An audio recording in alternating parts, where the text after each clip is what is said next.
Hello everybody, welcome to Tech Source, where we take all of today's technology and serve it all on one giant plate like you just got it from a giant buffet of wires and robots and technology. Anyway, this is the first episode of Tech Source on YouTube, so I'd like to say hello to everybody. We're going to go ahead and start out today pretty hot and heavy, like everybody likes. We're going to go ahead and start today with discussing, of course, the biggest thing nowadays, the concept of the slate tablet. Of course, the iPad is the first one that came out with the technology, even though it has no camera. Darn it, Apple. Anyway, since the iPad has come out, or the concept of the iPad has come out, there's been many other slates, tablets, ideas, mini, mids, all kinds of things that have come out of the woodwork. That, of course, includes the Juju, the Dell Mini 5, and now the new WePad. I'm sure there's going to be tons of other ones coming out either by the summer or by the beginning of next year around the holiday season. A lot of options to go through. Of course, iPad being the first and most innovative, it seems to be the one that everybody will go with. Base model, of course, as you already know, for the Wi-Fi model is 16 gigabytes for $4.99. You know, at first I really didn't like the idea of the iPad because I'm not a really big Apple kind of person. I carry around a Droid.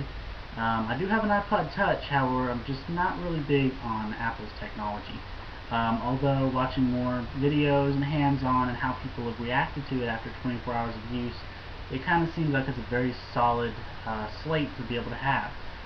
So around the 30th, I'll be going to pick me one up myself, and we'll probably have a review of it as well, like the other thousands of reviews that people have had, kind of seeing how I feel about it. And you know, there was one other tablet that I thought about actually. It was actually the Juju. However, watching videos about Juju, it's not really that great. I mean, yeah, it's great that it has flash support on it. Something that that Apple doesn't have. Apple uses HTML5, of course, which allows it to get its video playback. Didn't even really think about looking at the Dell Mini 5. I don't want to have an overly large cell phone that I gotta answer and hold it up to my ear where it's just ginormous on your head. The WePad, probably won't even look at that. It doesn't even look like it's even made here in America. It has other country like price tag to it, so I probably won't end up looking at that one. Of course, there are rumors that Apple will be coming out with another version of the iPad at the beginning of next year, probably with a camera. But I don't really care. It seems like something that they can just come out with an accessory for. You put it at the bottom of it and it's got a camera. Next subject I want to get on to is going to be the smartphone subject. It's a big subject nowadays. There's a lot of them around. There's a lot of mass confusion and mass hysteria. A lot of people can really get confused if you're trying to look to get into the smartphone market. Of course, for those of you who already know about smartphones, you know you get Apple. You've got Android, you've got Palm, you've got Windows, and you know Windows is updoing itself with Windows 7 with the all-new little itty-bitty phones that they just came out with. They kind of look like toys to me. Of course, myself, I went with the Android operating system only because it's an open-ended operating system and it really lets you do more with the phone.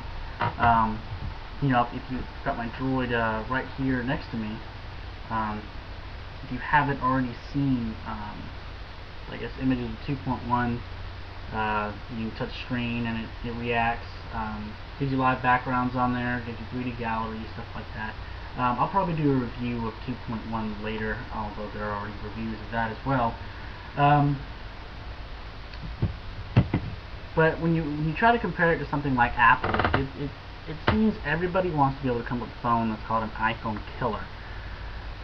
Don't think really everything has to come down to that. You know, it's just got to be what you want the customer to have. It doesn't matter if it does something better than the other phone or if it does something worse than the other phone. As long as it does what the customer needs it to do, it's going to be a perfect phone. It's going to sell. Unfortunately for Palm, they're not doing too hot right now. There's not a lot of people buying Palms right now. If anything, there's rumors floating around that Palm is going to be bought out by Google, by you know, Windows, people like that.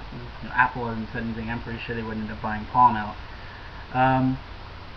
Nothing really big on BlackBerry. BlackBerry's had a couple of rumor mills coming around about a slider phone that's going to have a touchscreen along with a touchscreen along with a keyboard on it.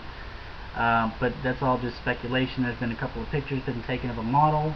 It's pretty much cast in shadows, just like the Storm 2 was.